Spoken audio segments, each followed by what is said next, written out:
didik baru kelas 7 SMP Tawakal Denpasar. Perkenalkan, nama saya Deviana Safitri. Kalian bisa memanggil saya Miss Devi.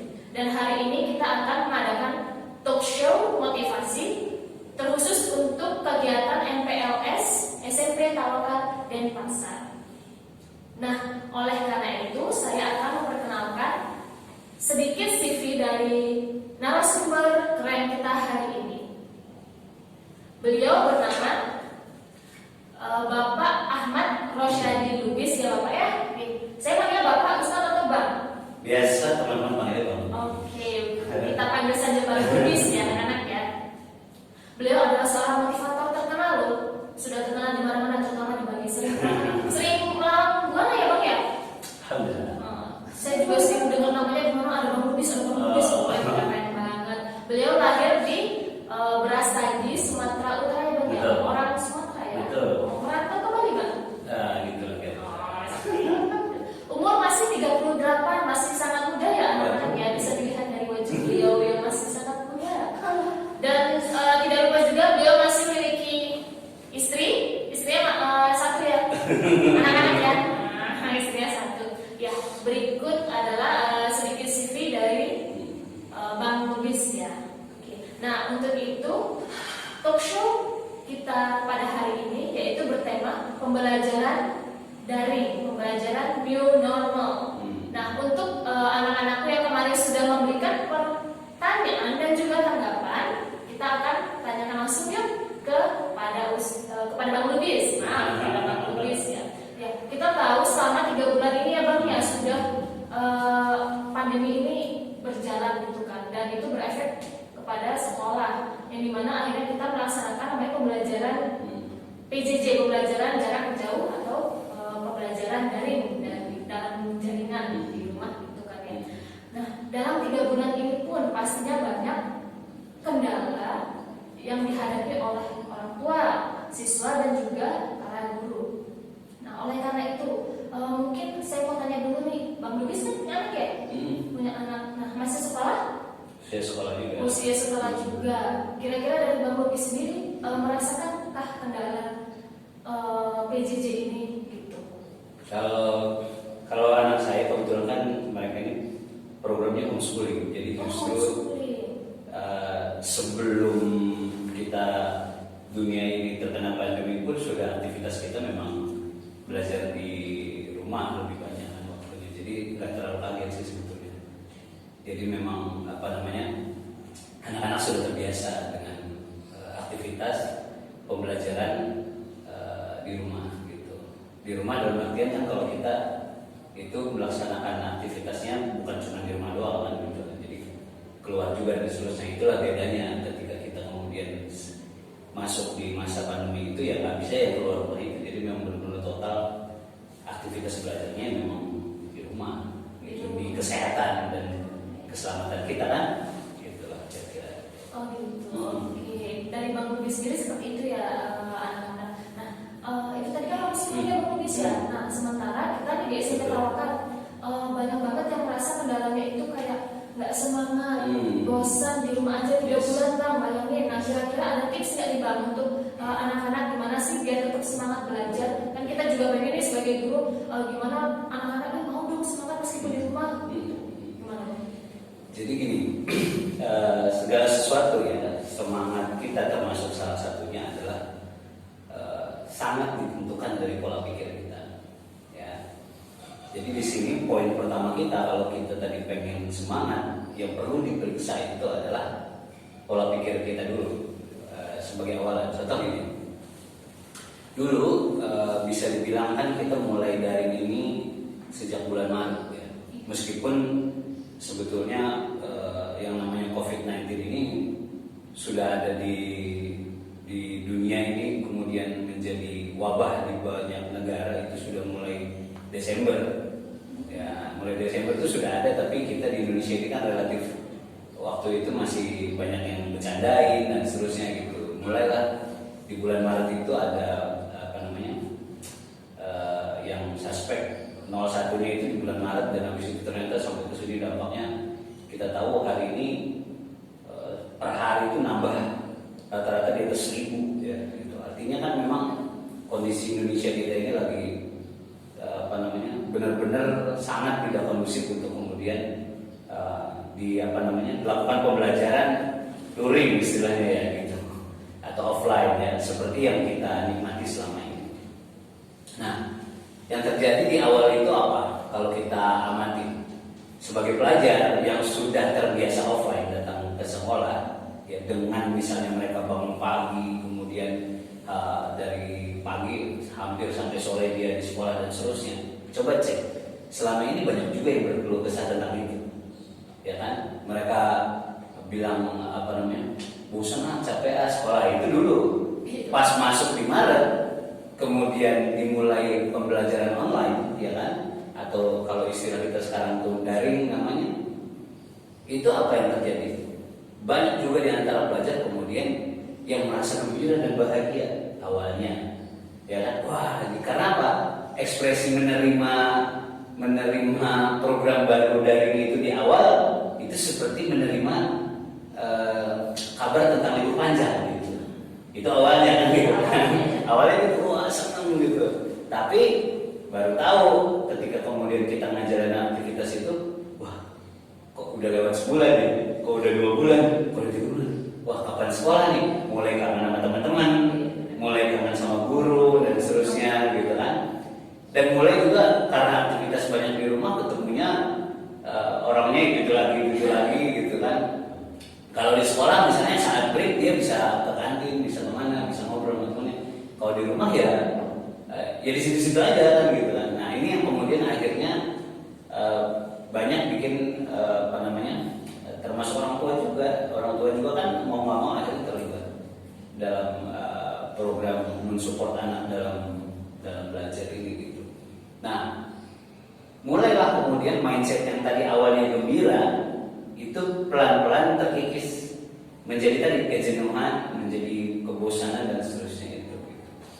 Nah, karena yang menjadi persoalan itu adalah ketika kita tidak menyadari bahwa pola pikir kita sudah berubah gitu. Yang awalnya gembira, kalau gembira kan kemarin pas awal-awal pasti cek semua di episode awalnya anak-anak itu wah pakai Zoom, pakai itu bisa ngelihat teman-temannya bisa ya gitu saat itu pengalaman baru gitu kan. Nah sekarang yang perlu kita lakukan adalah menentukan fokus kita gitu. Kalau misalnya fokusnya ke kejenuhannya, fokusnya ke bosannya, dan fokusnya lagi wah ini 1 semester ini kita sampai akhir tahun masih kayak gini gitu. Itu kalau pola pikirnya memikirkan hal-hal negatif, hal-hal yang tidak nyaman, yang diarahkan fokusnya ke sana, jelas ini menjadi sesuatu aktivitas yang tidak bisa dinikmati.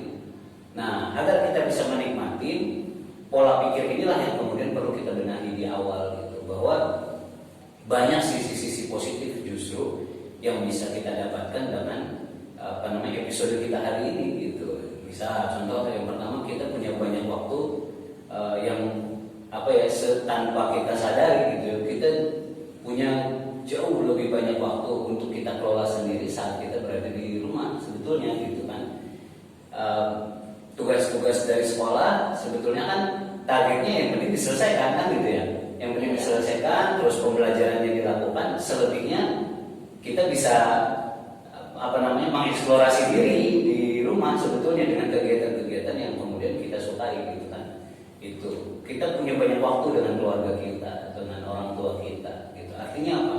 Yang selama ini kita mungkin kalau kita sekolahnya offline, hampir sehari itu cuma berapa jam kita ketemu sama orang tua kita, sama keluarga kita dan karena 7-8 jam kita di sekolah. Sekarang ada diberikan Allah kesempatan kepada kita untuk merasakan cara belajar yang berbeda ini gitu ya, yang baru ini menjadi pengalaman bagi kita dan tidak pernah dialami oleh orang-orang sebelumnya. Ya kan? Iya, jadi banyak hal yang perlu kita syukuri. Ini pengalaman yang yang menarik sebetulnya gitu, proses pembelajaran ini. Kemudian apa berikutnya? Kita ternyata kemudian menjadi pelajar-pelajar yang kemudian lebih akrab dengan teknologi, ya kan? Yang awalnya pas Maret kemarin salah satu apa namanya metodenya mungkin pakai Zoom atau mungkin pakai Google Meet dan macam-macam gitu kan. Kalau kita pakai kayak gitu sebelumnya ada yang dengar aja nggak pernah gitu. Wah, ternyata bisa ya. Oh ternyata wah unik ya. Oh bisa di share slide ya. Artinya kita itu sekarang lebih akrab juga dengan teknologi dan sebagainya. Banyak hal-hal positif yang sebetulnya bisa kita ambil gitu. Nah tinggal kalau kita pengen semangat kita dicoba aja untuk kemudian melihat lebih fokus kepada hal positif gitu. Ya tadi tentang luasnya waktu, kebersamaan kita sama keluarga, peluang kita untuk mengeksplorasi diri kita, ya untuk kemudian mengerjakan hal-hal yang sesuai dengan minat bakat kita, dengan luasnya waktu yang kita miliki di rumah gitu. Kenapa menjadi bosan? Karena aktivitasnya memang dibuat menjadi itu saja gitu. Jadi kreativitas kita pun perlu kemudian kita asah di kesempatan seperti ini agar kita keluar dari kebosanan itu gitu. Misalnya yang biasanya pelajar lakukan itu kan kalau bosan paling cepat tuh megang gadget lagi gitu kan, main game lagi dan sebagainya. Bukan nggak boleh, tapi kalau itu terus menjadi misalnya di jeda belajar gitu kan, langsung padahal saat belajar pun mereka sudah berhadapan dengan layar, ya kan? Berhadapan dengan layar, jedanya pun dia layar lagi gitu. Nah, ini yang kemudian akhirnya membuat keletihan itu betul-betul terjadi di dalam otaknya termasuk juga matanya. Nanti harus belajar lagi kan gitu. Kan kita biar daring pun kan ada jeda kan, tetap ada istirahat dan seterusnya. Nah, yang kayak gini-gini nih kalau misalnya itu terus yang dilakukan sangat mungkin menjadi bosan. Nah, biar nggak bosan, kita perlu untuk kemudian membuat varian-varian kegiatan kita sendiri di rumah gitu. Yaitu beberapa tipsnya lah, banyak hal sebetulnya yang bisa kita lakukan biar kita nggak bosan. Tapi kata kunci saya pertama adalah mulailah dari memperbaiki pola pikir kita bahwa berhentilah berfokus pada hal-hal yang kita nggak suka, karena itu hanya bikin kita nggak nyaman gitu. Fokuslah pada hal-hal yang bisa kita nikmati, fokuslah pada hal-hal yang baik, fokuslah hal-hal yang kira-kira bisa memberdayakan kita. Nah, ketika kita fokus pada hal-hal baik, kita syukuri hal-hal baik itu yang bikin kita happy gitu. Jadi disyukurin aja gitu episodenya gitu. Mumpung ada episode begini gitu. Ya nanti kan mudah-mudahan selesai kan nanti setelah semester ini menjadi pengalaman menarik lagi loh buat kita. Contohnya misalnya yang kelas 7 mereka belum pernah ketemu sama teman-temannya, justru ketemu virtual dulu. Nanti bayangin hari pertama datang ke sekolah, oh kamu ya, itu seru banget itu gitu. Ya misalnya kayak gitu-gitu lah gitu. Gitu nih, gimana lagi?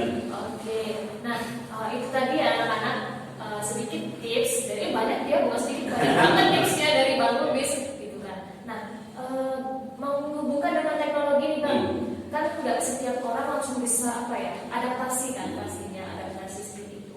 Terutama siswa-siswa di sektor tawakal yang dimana memang mereka belum terbiasa. Kalau kita ya biasanya kalau di sekolah memang mereka nggak boleh bawa HP, jadi mereka sudah diatur untuk bukan diatur ya, sudah diberikan peraturan ya.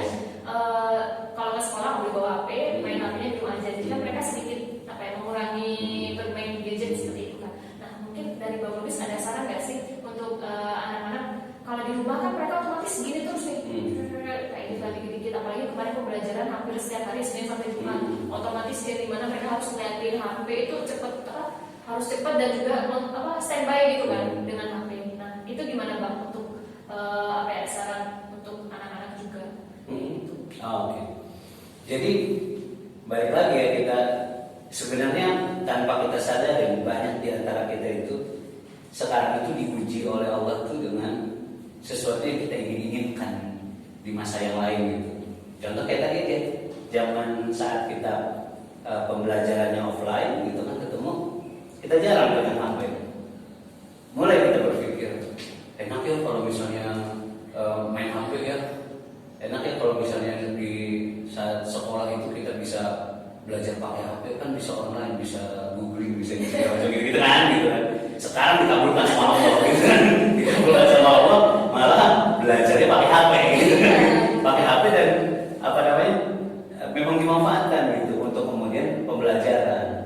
Positifnya adalah tidak sedikit pelajar selama ini menggunakan gadget itu hanya untuk hiburan.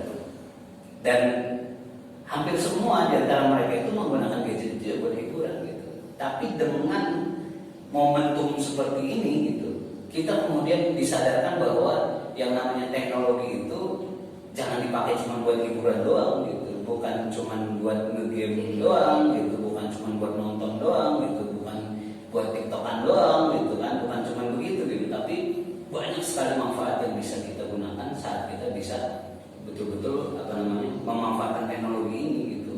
Ya kan, termasuk materi-materi pembelajaran kita bisa kita akses, banyak aplikasi-aplikasi ternyata yang bisa mensupport pembelajaran kita dan seterusnya gitu kan. Termasuk kemudian cara kita berinteraksi dan seterusnya, banyak banget yang bisa kemudian kita pelajari. Nah, kemudian balik lagi ke intensitasnya yang sangat tinggi dengan gadget itu, ini yang juga perlu kita kelola gitu sebagai pelajar, yang durasi kita tadi dengan gadget itu menjadi lebih panjang saat ini. Yang perlu kita tahu itu juga ada pengaruhnya kepada kesehatan kita juga gitu kan. Artinya dalam kesempatan jeda itu kalau bisa betul-betul diatur gitu, agar mata kita bisa istirahat juga, pikiran kita bisa istirahat juga gitu. Karena nanti kalau misalnya kita nggak kelola begitu, terus-terusan begitu, keletihannya itu nanti jadi berat gitu. Kalau udah letih, nanti akan berimbas di kegiatan kita berikutnya gitu kan. Jadi kalau bisa tuh diatur juga, ada jeda antara satu kegiatan dengan kegiatan, benar-benar jeda gitu. Kalau misalnya kayak sekarang misalnya, saya nggak tahu ya jadwal istirahatnya, anggaplah misalnya masuknya pagi, kemudian jam 10 istirahat gitu misalnya gitu kan. Berapa menit misalnya istirahatnya, 15-20 menit ya gitu kan. Itu betul-betul dimanfaatkan untuk benar merelekskan mata kita. Yang enak kan kalau di rumah justru bisa rebahan, bisa ngopi dulu, bisa cari cemilan dulu atau apa, enak loh sebetulnya gitu kan. Nah, jangan pas waktunya jeda justru masih berhadapan dengan screen. Itu jelas tanpa kita sadar nanti kita jadi malah capek gitu, jenuh. Lakukan yang lain dulu lah, keluar dulu, melihat yang hijau-hijau ya kan, tanaman-tanaman, keluar atau ngobrol sama keluarga atau apa. 10-15 menit selesai cukup, balik lagi gitu. Nah, nanti pas di luar itu kalau misalnya kita pengen relax dan seterusnya ya boleh-boleh aja gitu. Tapi tetap saya kira itu kita sekarang ini dituntut untuk mulai bertanggung jawab dengan aktivitas kita sendiri di rumah. Karena kalau tadi di sekolah enaknya kan pas offline itu sudah ada tata tertib, sudah ada peraturan di sekolah dan seterusnya kan gitu. Nah, ini challenge-nya adalah kita ditantang untuk melakukan itu atas kesadaran kita sendiri di rumah. Dan ini kalau bisa dilakukan oleh para pelajar, ini bekal yang dahsyat banget buat masa depan mereka sebetulnya. Karena mereka yang melatih sendiri untuk di rumah disiplin dengan program mereka, disiplin dengan program mereka, disiplin dengan jadwal mereka, tanggung jawab mengatur kegiatan mereka gitu kan. Nah, ini justru yang kita syukuri adalah proses pendewasaan kita sebagai pelajar-pelajar zaman now ini itu makin bagus sebetulnya gitu. Nah, ini sisi positif yang bisa kita ambil. Menarik ya anak-anak. Nah, berhubungan dengan teknologi ini lagi nih Bang. Nah, rata-rata siswa kita kan kelas 7 kelas 8 kelas 9 ya, remaja-remajanya mereka kayak gitu. Kebanyakan dari mereka ketika di rumah atau menggunakan gadget itu bisa berkreativitas, terserah mereka entah membuat TikTok atau apapun itu. Nah, namun sebagian dari mereka ada yang stuck, bingung. Habis ini ngapain ya? Mungkin dari Bang Lubis ada tips untuk memberikan saran kegiatan yang bisa mereka lakukan untuk meningkatkan kreativitas mereka selama di rumah. Jadi tadi pertama kelebihan kita punya banyak waktu. Ya, banyak waktu itu kalau nggak dimanfaatkan tuh jadi kita terbunuh oleh waktu gitu ya. Kita jadi tadi jenuh, jadi bosan, nggak ada ide, ujungnya jadi stres. Stres ini kalau dibiarin bisa jadi depresi. Nah, awalnya diam-diam, lama-lama bengong-bengong, lama-lama ngomong sendiri, lama-lama itu kan kita nggak mau kayak gitu kan. Nah, sehingga apa yang bisa kita lakukan gitu. Nah, ketika kita ingin mengasah kreativitas kita itu masing-masing kita perlu untuk kemudian men-challenge diri kita sendiri untuk mencoba hal-hal baru gitu. Jadi penasarannya ditambah, minimal kalau kita nanti lihat di rujukan referensi-referensi kepemimpinan itu, setiap kita itu akan menjadi orang yang lebih bahagia ketika kita itu terus bertambah keterampilan kita. Ya, yang pertama kali berubah dari diri seseorang, ya, ketika dia bertambah keterampilan barunya, itu adalah perubahan indeks kebahagiaan. Contoh misalnya dulu zaman kita, kalau kita ingat, kita dulunya belum bisa naik sepeda. Saat kemudian pertama kali kita coba naik sepeda itu kita jatuh. Saat momen kita naik sepeda, pas kita coba lagi, terus kita berhasil, cek perasaan kita. Apa yang terjadi? Bahagia kan? Bahagia. Contohnya apa lagi? Mungkin kalau anak perempuan belum bisa masak, ya kan? Belum bisa bikin apa, anggap aja misalnya ada donat gitu. Tiba-tiba belajar donat, pas jadi donatnya, yang terjadi pertama apa? Bahagia. Di foto, di upload, di sosial media gitu kan. Itu kalau kita punya hal baru, dapat pembelajaran baru, kita tuh bahagia. Nah dari bahagia itu nanti ada lompatan-lompatan lagi yang bikin kita, yang pertama, kalau kita bahagia apapun bisa kita kerjakan, gitu. Nah kalau kita misalnya nggak bahagia, udah akhirnya nanti jadi minder, jadi nggak pede, jadi ngerasa nggak berharga, jadi macam-macam. Maka nasihat buat kita itu adalah coba tentukan di setiap bulan misalnya, di setiap bulan itu tentukan bulan ini aku mau nambah keterampilan apa, bebas apapun. Misalnya yang kira-kira coba belajar gitar ya kan, nggak apa-apa gitu. Kemudian mungkin apa yang tadi yang sukanya misalnya apa, handicraft, atau mungkin belajar fotografi, apapun lah, lakukan aja. Karena nanti secara alami kita sendiri itu akan, itu nggak bisa dibuat-buat. Kita sendiri itu nanti akan memilah-milah sendiri, aku nggak suka ini, aku akhirnya segitu aja belajarnya gitu.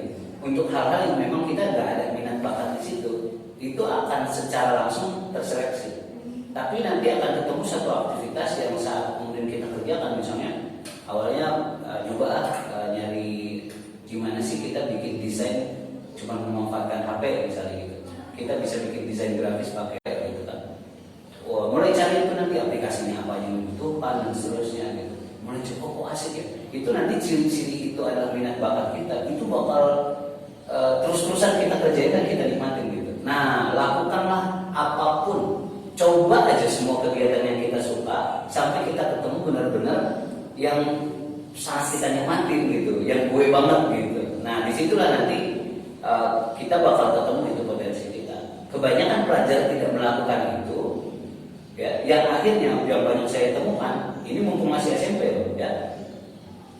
Sampai di mahasiswa itu ada yang sampai kayak gitu. Aku nggak tahu potensi gua apa, aku nggak tahu kelebihan gua apa, aku nggak tahu kemampuan gua. Kenapa? Karena nggak dilatih. Mumpung masih SMP, coba penasaranlah untuk kemudian belajar ini dan itu segala macam, agar kemudian kita tahu apa sih yang gue banget gitu. Jadi mengasah tadi kreativitas itu, kalau yang udah sih boleh-boleh aja gitu. Nah kalau yang sudah coba pun misalnya kan ada yang bikin kreativitasnya dia bikin jadi konten kreator di IG atau segala macam. Sekarang TikTok juga kan saya kira banyak yang positif juga, bukan cuma buat joget-joget doang kan gitu kan.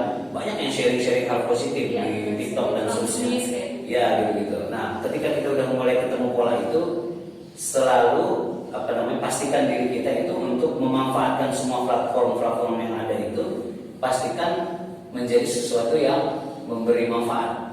Gimana caranya setiap kali aku posting sesuatu ada manfaatnya buat orang lain, fokus aja ke situ. Iya, jadi kita nikmati mengerjakannya dan ada manfaatnya. Dan kalau misalnya kita sudah terlatih dari sekarang, ya, mengerjakan sesuatu yang kita nikmati dan manfaatnya dirasakan orang lain, suatu hari nanti orang akan datang ke kita karena mereka rasakan manfaatnya, ya. Dengan semua yang kita kerjakan itu tidak akan sedikit orang yang mau bayar kita untuk mengerjakan sesuatu yang menurut mereka manfaat itu gitu. Banyak contoh misalnya kayak yang sekarang misalnya yang banyak apa namanya cukup banyak viewersnya itu kan kalau di TikTok misalnya itu ada anak laki-laki saya lupa namanya ya. Awalnya dia itu melakukan traveling nggak punya biaya, tapi dia aku suka traveling, dia udah jalan aja apa yang dilakukan nyetopin mobil, nebeng, tidurnya di jembatan, penyeberangan dan seterusnya gitu gitulah. Itu awalnya gitu. Tapi dari situ saat dia jalan itu, dia rekam perjalanannya itu, dia ambil apa namanya spot-spot yang bagus dan seterusnya segala macam, dia upload di sosial medianya. Itu justru menjadi jalannya dia. Orang-orang tuh lihat akhirnya wah Indonesia tuh kayak gini. Apa yang terjadi? Hari ini dia kemanapun keliling dunia itu dibayarin untuk kemudian bikin review daerah-daerah yang kemudian dia gitu. Dan sekarang bukan cuma dia bisa jalan-jalan gratis, tapi justru dia jadi orang yang berkelimpahan dengan dia mengerjakan hobinya tadi itu gitu. Nah makanya sekarang mulailah untuk kemudian mencari hal-hal yang bisa kita nikmati. Dan momen pandemi kayak gini, mumpung kita lagi daring, ngisi waktu tadi itu banyak kesempatannya gitu di rumah untuk kemudian mengeksplorasi diri kita tadi itu. Maka semangat. Jadi anak tetap semangat ya di rumah meskipun kalian merasa bosan selama di rumah. Yang penting kalian bisa mencari apa ya kegiatan yang bisa bermanfaat untuk orang lain. Tapi juga jangan lupa tetap didampingi orang tua ya. Kalau misalnya tadi kayak pengen belajar masak, ya udah minta diajarin ibunya, jangan sendiri gitu. Masak bareng, bisa bagus tuh masak bareng tuh anak-anak, ide yang bagus. Terus belajar edit foto, edit video karena memang bang beberapa kebanyakan anak-anak di sini Tawakal nih apa ya tidak punya YouTube dan lain-lain sebagainya. Oh keren kalau bisa bikin konten. Nah jadi kalian bisa tuh bikin konten di rumah, jadi memperbanyak itu kalian kayak gitu. Oke bang. Oke untuk yang terakhir berhubungan dengan mengelola emosi. Selama di rumah kan orang tua, siswa itu kan apa ya sering ketemu, terus juga karena mungkin anaknya fokus belajar terus atau apa, orang tuanya kerja di rumah juga, itu terus apa ya kayak emosi anak juga nggak stabil di rumah aja cuma ngeliatin kamar dan sebagainya. Itu gimana sih anak-anak bisa mengatasi emosi mereka selama di rumah gitu, supaya tetap selalu stay positif nah, ya tadi ya yang pertama yang bisa kita lakukan itu adalah fokuslah pada hal baik dari itu ya, mensyukuri hal-hal kecil yang ada di rumah kita. Kebahagiaan itu ya, kesehatan emosi kita tadi itu sangat bergantung pada kebahagiaan kita kan. Orang itu menjadi emosional ketika dia tidak bahagia. Orang itu nggak bahagia karena apa? Ya karena dia memang fokus pada hal-hal yang negatif. Maka mulailah fokus pada hal positif, syukuri hal-hal positif itu, kebahagiaannya datang. Jadi udah lihat aja apapun hal baik yang bisa kita rasakan disyukuri itu dulu. Kemudian langkah yang berikutnya yang bisa kemudian kita lakukan sebagai apa namanya memastikan kita tetap waras lah kalau bahasa saya, tetap sehat ya? Emosinya tadi itu gitu ya.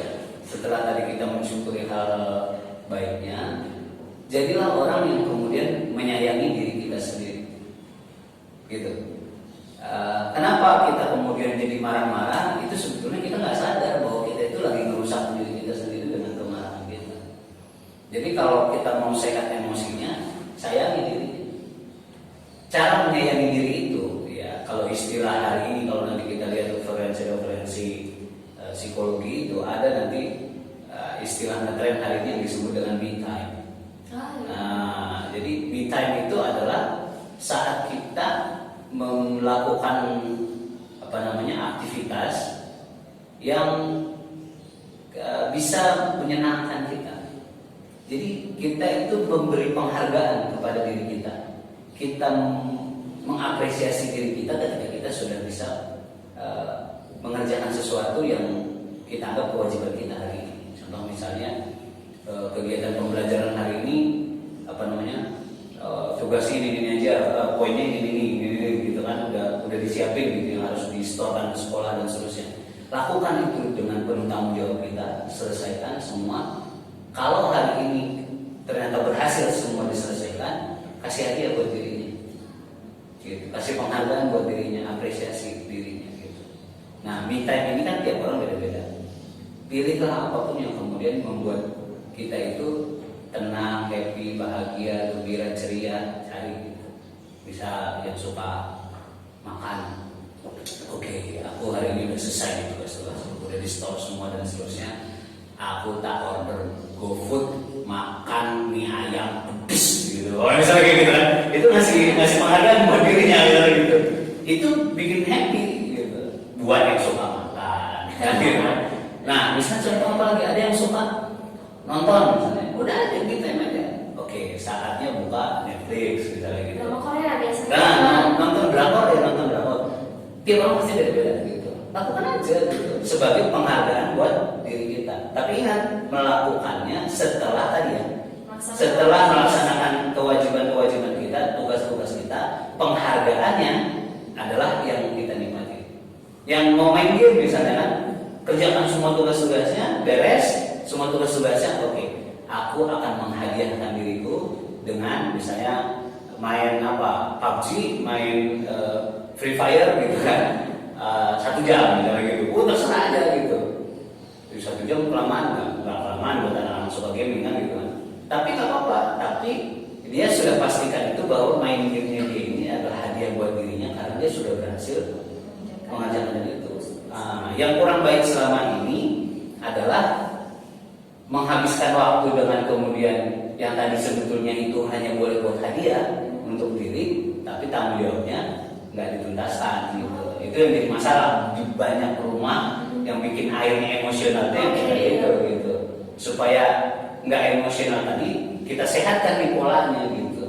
Jadi yang namanya bersantai itu, yang namanya relax itu hanya betul-betul bisa kita nikmatin kalau kita sudah bereskan semua kewajiban kita. Karena kalau kita memaksakan untuk santai, memaksakan untuk relax, padahal otak kita ini sadar bahwa kita itu masih punya tanggung jawab, itu pasti bersantainya nggak akan pernah kita nikmatin secara total. Benar-benar nggak tenang. Iya, karena apa? Sesantai-santainya kita itu cuma pura-pura santai, tapi otak kita masih mikir, wah tugas belum selesai, segala macam. Maka coba latihan dari sekarang, tuntaskan semua kewajiban dulu, baru bersantai dan rasakan apa yang terjadi. Itu nikmat banget bersantainya saat tanggung jawabnya udah selesai gitu. Maka berarti untuk itu. Gitu. Jadi emosinya, kalau kita ngomong emosional ya enggak, karena kita udah tahu cara menyehatkannya gitu. Bereskan semua tanggung jawab kita, kemudian manjakan dirinya dengan apapun yang kita suka gitu. Gitu. Yang suka nonton, main game, suka makan, ya, apapun itu. Yang suka baca novel, apapun lah gitu. Itu juga bisa dihubungkan begini ya Bang ya. Karena anak-anak kata, aduh kamu cepat sekolah gini, pokoknya cepat-cepat masuk lah kayak gitu. Itu juga bisa masuk ya Bang ya dalam mengelola emosi gitu. Harus kita syukuri. Iya, disyukuri sama dulu. di rumah aja kayak bisa bersama dengan orang tua. Kan jarang-jarang tuh. Iya.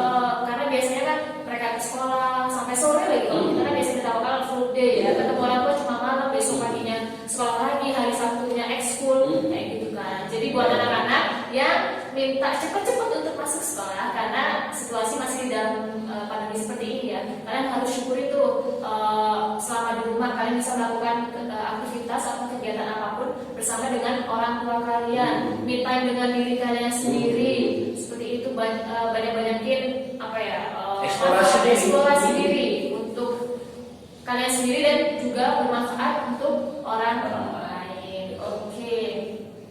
Untuk pembelajaran ini pun tidak serta-merta ini ya Bang ya, harus ada berbagai kerjasama berbagai pihak ya, dari orang tua, dukungan orang tua pastinya terhadap anak-anak kita ya kelas 7, 8, dan 9. Terus juga niat, pola pikir untuk mengatasi kebosanan anak-anak kita, dan juga dukungan dari para pihak guru SMP Tawakal Denpasar. Oke, mungkin itu aja ya Bang ya yang bisa kita tanyakan seperti itu. Oke, mungkin ada closing statement untuk anak-anak SMP Tawakal, terutama untuk anak-anak yang baru ya.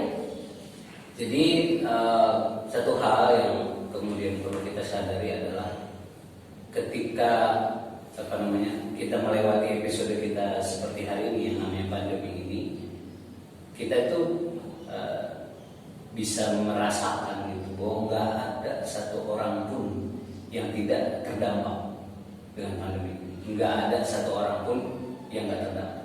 Semuanya terdampak. Jangankan kita, perusahaan-perusahaan besar itu banyak sekali yang kemudian terpukul bahkan menutup secara permanen perusahaannya. Artinya ini situasi sekarang ini bukan situasi yang mudah bagi banyak orang gitu, ya kan? Tapi yang perlu kita sadari adalah semua peristiwa ini terjadi nggak kebetulan. Gitu.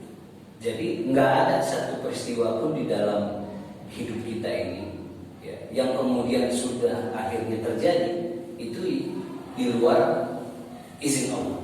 Artinya pandemi ini pun atas izin Allah, gitu kan? Situasi kita hari ini pembelajarannya akhirnya menjadi daring pun itu atas izin Allah, ya kan? Jadi memang ini semua ketentuan yang kemudian menjadi garis takdir kita masing-masing hidup di tahun ini, yang nanti mungkin saat misalnya anak-anak sekarang nanti menjadi orang dewasa, punya anak cucu dan seterusnya, ini bakal menjadi cerita yang nggak pernah diceritakan oleh orang-orang lain bahwa pernah dunia ini mengalami pandemi dan itu di saat kakek dulu masih SMP. Itu bisa jadi cerita gitu. Nah, maksud saya begini, setiap apapun yang terjadi itu atas izin Allah, dan setiap apapun yang diizinkan Allah terjadi itu nggak ada sia-sia. Pasti ada maksud baik Allah untuk kita. Gitu. Nah, sehingga tugas kita sekarang itu adalah menyadari itu bahwa ini semua episode kita hari ini adalah bentuk dari kasih sayang Allah kepada kita. Ya kan? Nah, kasih sayang Allah ini hanya bisa kita nikmatin kalau kita syukurin gitu. Nah, artinya mau misalnya sekarang itu kita berbicara sebagai orang tua, sebagai pelajar, sebagai guru, kalau difokuskan kepada hal negatif tadi kita bilang itu, jelas semuanya sangat banyak, teramat sangat banyak yang bisa dikeluhkan. Jangan dikira misalnya guru-guru dengan metode daring ini bakal lebih santai gitu. Enak dong kita belajar di rumah, malah sekarang orang tua yang ngawasin kita belajar, gurunya ngapain? Oh, jangan salah. Gitu. Justru guru-guru pun sebenarnya lebih pengen offline aja gitu, karena lebih banyak yang kemudian yang mudah dilakukan sebetulnya gitu kan. Nah, oh gitu. Jadi nggak mudah bagi guru juga, bagi orang tua nggak mudah juga, betul. Yang aslinya sebetulnya saat anak-anak pagi-pagi disiapkan berangkat sekolah, anak-anak berada di sekolah, orang tua bisa mengerjakan sesuatu di rumah dan seterusnya. Dan hari ini 24 jam bersama anak-anak itu pun nggak mudah. Itu kalau kita fokus ke hal-hal yang tadi itu, gitu, yang apapun yang nggak enak kalau difokusin itu jadi nggak nikmat gitu. Maka sekarang kita syukurin gitu, kita syukurin episodenya. Mudah-mudahan benar-benar selesai sampai akhir tahun, nanti ya di semester baru kita bisa menikmati episode belajar kita yang baru juga gitu, yang kemudian bisa menjadi cerita baru lagi buat kita gitu. Jadi kita syukuri karena tadi kemudian kita sadar masing-masing sebetulnya ini adalah bukan sesuatu yang kemudian ada enak di sana, nggak enak di sini. Semuanya memang lagi ditantang untuk beradaptasi dengan hal baru. Maka kerjasama tadi itu menjadi kunci sebetulnya. Jadi orang tua mensupport gitu kan, anak-anaknya juga semangat, guru-gurunya juga kemudian memang mempersembahkan yang terbaik dari yang mampu dikerjakan. Termasuk misalnya kayak sekarang nih, siapa yang berpikir kita bakal bikin studio, siapa yang berpikir kemudian kita menyiapkan narasumber dan seterusnya gitu. Tapi ini kan berarti menjadi kesungguhan kita gitu untuk kemudian saling mensupport, memotivasi gimana caranya sih gitu kan. Kalau biasanya kan MPLS anak-anak dikumpulin, Bang Bis diundang memotivasi mereka kan gitu kan biasanya gitu kan. Tapi sekarang ya beginilah kita episodenya dan asik-asik aja berasa masuk TV gitu. Gitu jadi tetap semangat ya ada yang semuanya. Oke, jadi untuk anak-anakku kelas 7, 8, dan 9 tetap bersyukur ya selama kalian di rumah, kalian bisa melakukan apa saja di rumah, melakukan manfaat untuk diri kalian sendiri dan juga untuk orang lain. Fokus dengan fokus yang bahagia ya, yes. Bang ya. Fokus ke hal baik yang bisa hal baik. selalu bersyukur dengan Yes. situasi dan kondisi yang seperti ini. Oke. Dan jangan lupa untuk anak-anakku sekalian tetap jaga kesehatan kalian selama di rumah. Tetap mengikuti protokol kesehatan kalau kemanapun kalian pergi, menggunakan masker dan jangan lupa menggunakan hand sanitizer. Semoga kita selalu dalam lindungan Allah Subhanahu wa taala. Amin ya rabbal alamin.